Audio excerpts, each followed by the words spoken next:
Hello and welcome back to the channel.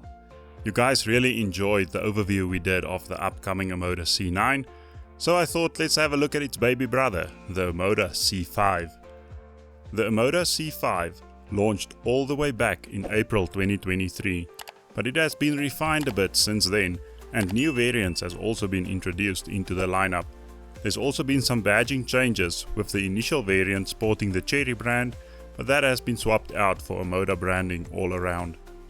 The Omoda C5 stands out with a futuristic design categorized by a bold geometric grille, slim LED headlights and sharp body lines. It reminds me a lot of the Lexus RF in a way. The vehicle has a coupe-like roofline, giving it a sporty and dynamic appearance, which should resonate well with younger buyers. At the back there's quite an interesting rear light cluster. I think Omoda refers to this as piano brake lights, but that's quite interesting. One thing to note is that the dual exhausts at the back are fake, so if you look at those gaps, there's nothing behind them, they are blocked out, there's only a singular exhaust underneath. All the Omoda C5 derivatives apart from the GT is powered by a 1.5 litre turbo petrol engine, which sends 115 kilowatts and 230 Newton meters to the front wheels only. It does this via a CVT box, and fuel consumption is indicated as 6.9 liters to the 100, and the fuel tank has got 51 liters of capacity. The GT line ups this engine to a 1.6 litre turbo engine, and this produces 145 kilowatts and 290 Newton meters of torque, and this swaps the CVT for a 7-speed dual clutch automatic gearbox. Inside, the C5 offers a modern and tech-rich cabin with soft touch materials and a premium feel. It's quite a minimalist design, but there are touch buttons for aircon controls, which is a welcome addition. You don't just get a touch screen where you have to navigate to control simple things like climate control. There's dual 10.25 inch screens, one for the infotainment unit and one for the driver cluster. The seats are quite comfortable, I must say. You get sport seats all around. The trim differs, but we'll get to the equipment a little bit later. The rear legroom, I must say, that's a bit tight. If I had the car in my optimal driving position, it was really a squeeze to get in the back, but I am quite tall, so maybe that's the reason. If you're a bit shorter, maybe that won't be an issue for you. Boot space is quite generous. You get 378 liters, and this can be expanded to over 1000 liters by folding down the rear seats. Those are 60-40 split, in case you were wondering. And then for a spare wheel, you only get a space saver, so you don't get a full-size spare wheel on this vehicle. Now I'm going to run through the standard equipment across the range. There is quite a lot. These vehicles are well equipped, as you have come accustomed to by these Chinese brands. So please bear with me, it is quite a long list. As mentioned, you get sport seats across the range. There's a leather-wrapped multifunctional steering wheel. You get the 10.25 inch driver cluster screen as well as the 10.25 inch central infotainment unit. That comes with wireless Apple CarPlay and Android Auto. Sort of from the entry level to the top of the range, you get that as standard. There's front and rear USB ports. You also get keyless entry and keyless start button. There's ABS, EBD and ESP. You get a tire pressure monitoring system, which again is a nice touch. There's ISOFIX in the rear. You get rear parking sensors. There's cruise control, front dual and side airbags. So in total 4 airbags as standard. Some of the higher trim levels do get 6, but we'll touch on that once we go through the variant specific equipment.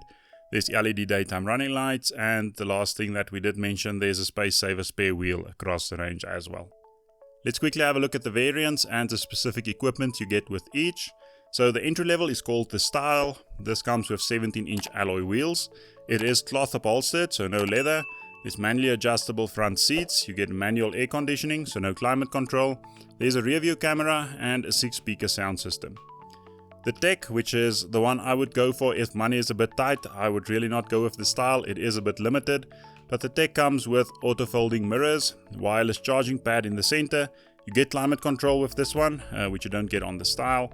There's ambient lighting, pre-tensioner seat belts, and then front parking sensors.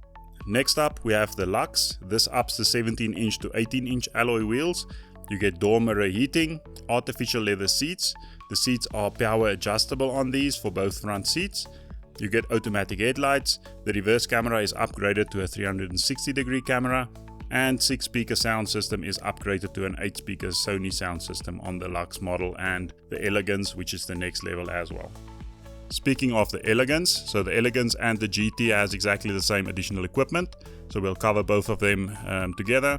So with the Elegance, you get red brake calipers, there's ventilated seats at the front, so both passenger and driver side, there's automatic dimming rear view mirror, you get adaptive cruise control, and then a whole lot of safety stuff: forward collision warning, blind spot detection, automatic emergency braking, rear cross traffic alert, which for me is a big win on these vehicles. Basically, when you're backing out of a parking, it will tell you if a vehicle is approaching from the side or even a pedestrian. It's quite a nice feature to have. There's lane departure warning, lane keeping assist, and also open door light. On the GT, there's an optional styling pack that you can pick. This basically adds a few bits and bobs across the vehicle, but these are all just cosmetic. There's a rear spoiler, there's a front splitter, there's some gold trim around the sides. So you will need to decide if you want to spend the additional money just for those exterior trimmings. Talking about service and warranty, as with Cherry, you also get a 1 million kilometer engine warranty on the Omoda C5.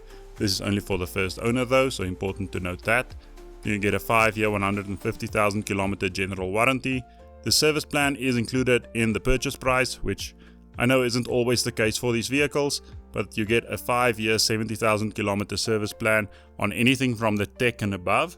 The Style comes with a 2-year 25,000 kilometer warranty though, so just important to make that differentiation.